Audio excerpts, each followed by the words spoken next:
Hello students, Mr. Culp here, and I'm here to talk to you about IJA, or IJE, depending on which one you're using. So let's get started and talk about the difference.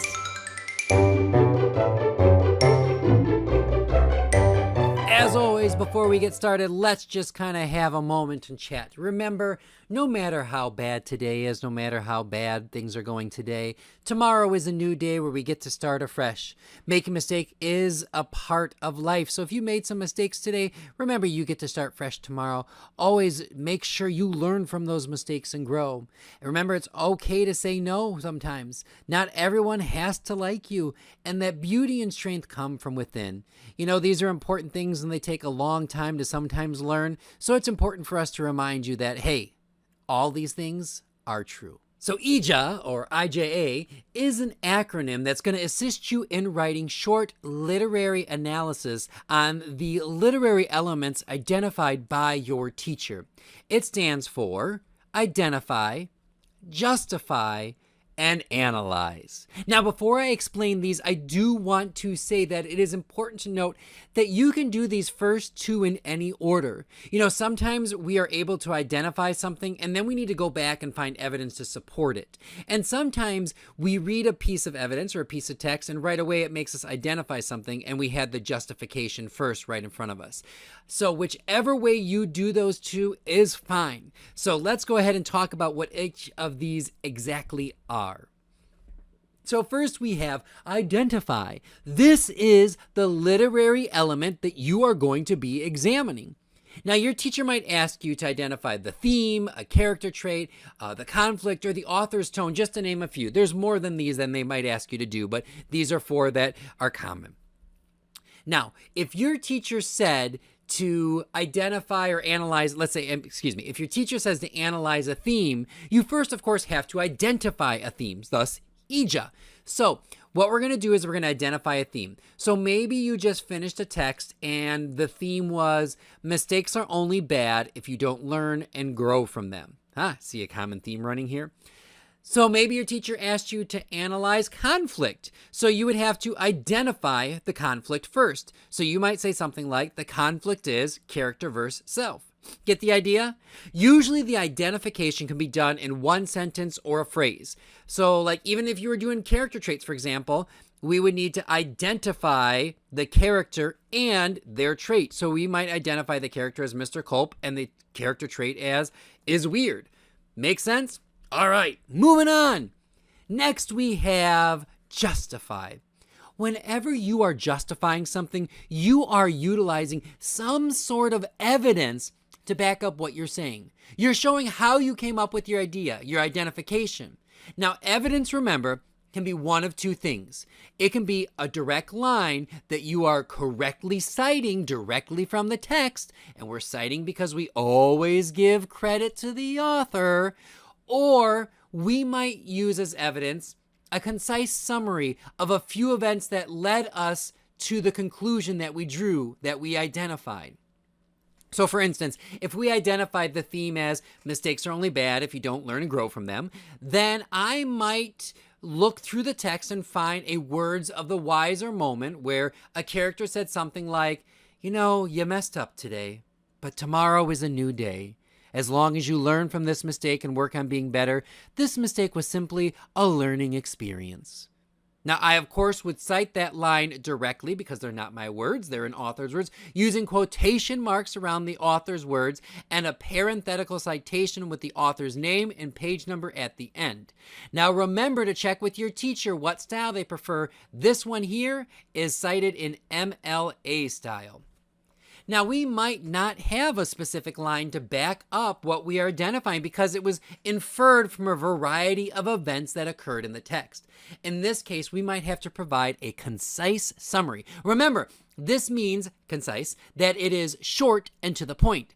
So if we're trying to show the internal conflict a character was struggling with, that the character versus self, we might summarize what happened. For example, maybe we read that in chapter 3, Tobias was struggling with if he should tell his grandmother the truth about where he was and how he was avoid going home. So we might use that to justify it, but there wasn't a direct line that just specifically said that. So when we're justifying, it's also important to note that your teacher might ask you to have multiple pieces of evidence. So make sure you know how much justification you need. Now that we have our identification and our justification, it's time to analyze. So this is our time to shine. It's our time to show how our identification and justification fit together and what that means moving forward. It's our chance to show that we know what we're talking about, that what we identified was developed, or even just to connect our ideas to demonstrate how our thinking evolved throughout the text. So I have here a nice little chart reminding us the difference between analyzing and explaining, because we're not explaining. Explaining would me just be saying, here's my identification, here's my justification, and here's why these two prove what I'm saying. You're not doing that. You're trying to identify the significance. You're trying to show that you have evaluated the strengths and weaknesses of this, and this is the best analysis that you can argue. So if you need to pause here, take a look at that list to see the difference between an explain or analyze, because that is a different video and a different topic, and I don't want to lose all our time talking about that. So when we analyze a text, it's good to remember that phrase, so what, now what? So we kind of adapt it. So you have your identification and justification. Now, what's your analyzation of the text? Why is this important? What does this show? Now, don't get hung up on analyzing. I know it's kind of a big, scary word, but you are capable of doing an analyzation. Don't let that fear stop you, because the only way to get better is to try it, to learn from feedback you get, and to grow. That's how we improve. It's called productive struggle. I'm not going to get on that soapbox. Let's go back. So let's go back to our theme we've been talking about the whole time. Theme. So we know that the theme is mistakes are only bad if you don't learn and grow from them. And then we have our evidence, which is our justification. We got that great quote from the text. Now let's write a short analysis using the two of these. First, we're going to identify our author, text, and the identified literary element. So in the case of the theme, we might say something like, in Kelsey Dilday's story, Lessons from a Tutor, the main theme is mistakes are bad only if you don't learn and grow from them. Step one, done. Fairly easy. You can do that. Awesome. We're on our way to analyzing this. Hey! So now we have to use our justification. But before we give our justification, we need to think to ourselves, can I supply my audience with any context for the evidence I'm about to give my reader? So that, something that would help them understand what was going on in the story and just really show that this shows that identification. So perhaps we would write something like, now remember, we didn't really read the story. This is not a real story. This is just an example. But if we read the story, maybe something like, this is evident when Pam, our main character, comforts Everly when she is crying because she failed her test. So now you'll notice there that not only did we give a little bit of context, we also used character names. And now we're going to bring in our justification. We want to give our specific example. So she tells her, you messed up today, but tomorrow is a new day. As long as you learn from this mistake and work on being better, this mistake was simply a learning experience. All right. Now I have my justification, but now I need to kind of wrap it up. I want to just show that everything I have said really fits. So I might analyze a little deeper, but how I'm going to do that, I am going to give a statement that shows that this occurs throughout the text and not just this once. Throughout the story, we see this theme as Pam continues to help Everly see that a mistake is only a mistake if you don't learn and grow from it. Heartfelt moment with that theme. All right, so that's it. That's IJA. Identify, justify, analyze. And remember, I can't stress this enough. Don't give up on the analyzation, because the more you try, the more feedback you get, the more you apply that feedback and improve yourself. When you go through that productive struggle, you are going to get better at it. This is a new strategy in junior high, analyzing text. So with that being said, oh, wait a minute. You might be like, Mr. Culp, are you wrapping things up? No, I am not. With that being said, I've got to talk about IJE. What was that, right? IJE? I hope you kind of maybe put some things together, because it's a step before identify, justify, analyze, in case you're not quite there yet, which I think you are. IJE is exactly the same strategy. We first identify the literary element being asked to analyze, and then we justify it with evidence, just like I explained earlier. And then, do you know what the last E is?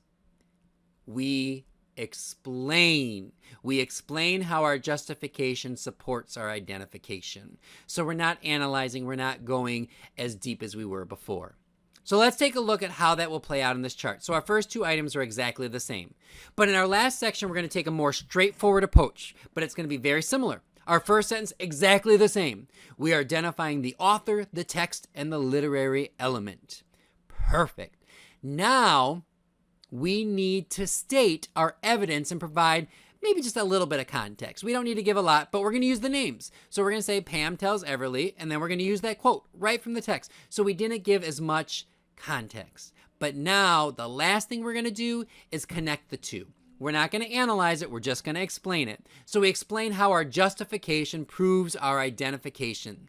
So we might say something like, as long as this shows, I was reading the wrong spot, this shows the theme because Everly is making mistakes and getting frustrated and wanting to quit instead of figuring out how to get better. So bam, right there, we're just saying it flat out. This is why it's a theme and this is what it shows. We are just explaining.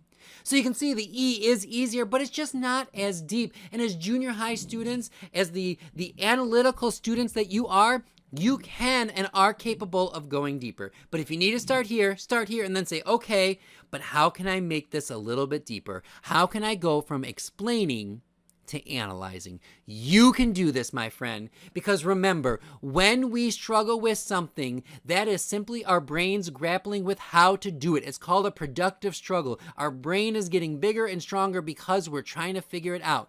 The only way to improve is to keep trying at it, to listen to the feedback we get and apply it to future writings, and to even read other people's writings who are good at it and trying to emulate them, trying to write like them. So that's it. That's IJA and IJE in a nutshell. I hope this was helpful. Thanks for watching this crash course, and you have a fantastic day and keep on learning.